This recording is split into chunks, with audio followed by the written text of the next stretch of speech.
So in this segment, we're going to be discussing former Bank of England chief economist Andy Haldane. I think that's how you pronounce it.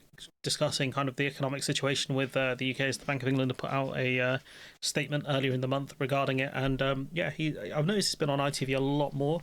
It's quite interesting actually having someone who does have a strong kind of economics background explaining this stuff rather than Laura Kuenssberg and Robert Peston, who don't know what they're talking about. What I want to talk to you about is a domestic headache that you were touching on there, facing Rachel Reeves, who we have here. I just want to take you through a few different charts. Now, headroom is something we often discuss here on Peston. Now, under Rachel Reeves' own fiscal rules, the OBR said she had only 9.9 billion. And we'll come to that in a second, but do you... So this is important here because, again, this is the fiscal rules, which I've talked about ad nauseum, despite other people claiming it's a smokescreen. Clearly had his hat on too tight because she's sticking with it by the looks of things. And so what she did was she set herself a ridiculous target of having debt lower than, to GDP lower than 100%. And so what that means is she doesn't have a lot of space in terms of borrowing in order to actually grow the economy, which is bad considering the fact that when we look up here, the Bank of England's forecast has halved its 2025 growth prediction by GDP only rising by 0.75%. Now, we know that GDP is not the end-all and be-all of measurements. It's not even that good in reality. But that's the yardstick the government want to use, and so that's the yardstick. One of the ones we'll actually hold them accountable for, in terms of this. And so 0.75% growth is again really just awful, to be honest. Do you think she's still got it, or do you agree with those who say it's disappeared? I mean, bond yields have round-tripped. They've picked up, they've gone back down again. Growth prospects, I'm not sure much has changed since the last OBR forecast. I'm not sure that headroom has yet gone. Right. But equally, it is Diddy, isn't it? I mean, it's Diddy as it is, even with nearly 10... Sorry, I'm kind of zooming in now. I never thought I would see a serious economist use the phrase Diddy, but here we are. Obviously, not to be associated with the diddler. The other interesting thing is, this was obviously done before this clip was put out, is that American bond yields are dropping, American kind of bonds are dropping as well, because a lot of people are losing faith in Elon Musk and Doge. So it should be quite interesting to see if those traders start picking up kind of UK bonds or EU bonds, or where that money goes to. Billion. Look at it historically, it's really tiny. And just to put that in context, I want to show you this. So let me just explain this to you. It shows you from the Institute for Fiscal Studies how volatile our economy is. It highlights that by starting here in the middle with an OBR forecast for borrowing. And then we get events. And events year by year change the borrowing forecast. They either make them worse or they make them better. So this is around potentially austerity, making things much worse than that line here. Whoa, that's crazy. Austerity making things worse. Wow, who would have thought that, guys? You go, we might say that's Brexit with a bit of brightening up in between. You might disagree, Steve. That's crazy. If you think about it, austerity in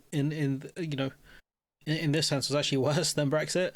I guess, well, actually, austerity kind of here, and then Brexit really is down here rather than being in the middle, because we didn't leave the EU until 2020, but then again it coincides with the pandemic as well. A longer conversation for another time. Look, as we go down here, this is the impact that COVID had on the borrowing. And obviously when we left the single market, you're going to mention that, right? Forecast. The forecast started here. It was way worse by the end of the period. And this looks like the Ukraine war, perhaps Liz Truss's mini budget. Now, Guess we're not going to mention it. Okay, fine. Branko from the IFS tells me that headroom that we just had a look at, this is a percentage here of GDP. It's around here. Sorry, very bad line, but 0.3%. Now, we'll talk about her fiscal rules that demand that headroom, but looking at it, has Rachel Reeves left herself enough space? No, and nor have her predecessors, to be absolutely clear. I mean, all the reds here, they are a part, I think, of the OBR having consistently overestimated growth for quite a long time. They would say there's less chance of that now, having revised down their forecast, but nonetheless, the margins are mammoth, are they not? Okay. I think, to be fair to the, I think it was the OBR there, to be fair to them, right, they would have made some of these predictions potentially pre-austerity there. With Brexit, again, it would have been pre-Brexit, and obviously they didn't know what kind of Brexit would have. With the pandemic, they didn't realise the government were going to be absolute complete idiots and deal with it in the worst way possible. So in their kind of defence, I would say they do probably overestimate growth, but no one could predict things like, you know, Liz Truss coming in and absolutely setting fire to the economy. I guess Reeves, you know, doing a really poor job in terms of the national insurance rise on employers, and obviously austerity being as cutting really as it was. So to be fair to them, they can only make forecasts and base it on rational, the idea that politicians are somewhat rational and somewhat have some understanding of what they're doing, considering that they have access to really good economists and advisors at hand, and yet somehow they still do the worst job possible and set fire to the economy like the way Snake lights up a cigar.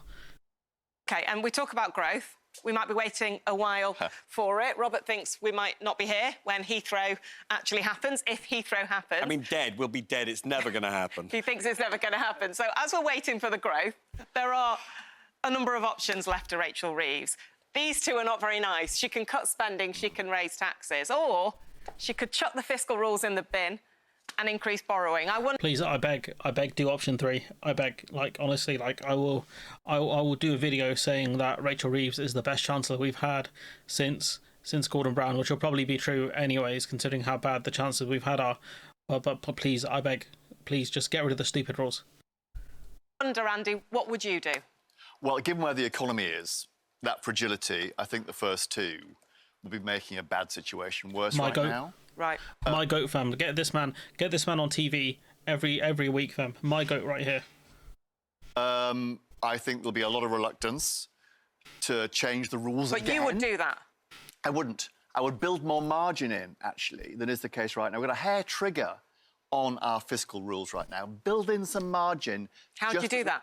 We can say that if it's plus or minus 10 billion, 20 billion, you let it fly. So what, you have your rules, but with a lot of slack? That's what we have for monetary policy, right? We have a 2% inflation target with a margin of plus or minus 1%. Right. Why not have that for fiscal as well, given how much uncertainty? Because this will be painful. This is the wrong time. This will make a bad situation worse to those animal spirits that get the economy going. Oh, the bloody animal spirits. But anyways, I think with the spending cuts, we're seeing cuts to foreign aid, and they're going to put that money into defence budget, which we'll cover separately, or might have already covered it. So that's a bad idea. In terms of tax rises, again, it depends what taxes you're raising. You know, are you going to raise taxes on the rich, or are you going to do it on working class people and businesses again? In terms of borrowing, I think it just makes more sense to kind of get rid of the fiscal rules for a bit. I think, you know, for a year or two, and say, like, we want to get debt down as a percentage of GDP to the end of the parliament, and therefore, you know, if it goes to 101, 102, 103%, as long as there's a way for them to get it back down by essentially growing the economy, there's no harm, no foul there. But she made such a big deal of the fiscal rules. You know, they're talking about cutting benefits and things like that, and other entitlements, and you just stop it, guys. You don't know how to grow the economy. You know, the last thing you want to give these people is a plant, because they're going to murder it horribly. But anyways, I'm going to leave it there. Let me know what you think in the comments below. Like, comment, share, subscribe. I really enjoy this format. I think having an economist on, it just makes sense. I think Anushka, I don't know what her background is, you know, in terms of economics, but I think she asked really good questions here, and we actually got some understanding. So yeah. You know, about the margin question, that's something I would ask a bit more about. But I think he's saying allow it to go a little bit over, you know, her target, and then you can pull it back effectively. I think that's what you're saying. So maybe a bit more elaboration on that point. Maybe I'm just dumb. Anyways, let me know what you think in the comments below. Like, comment, share, subscribe. Support the channel on Patreon if you can. And hopefully I'll catch you in the next one.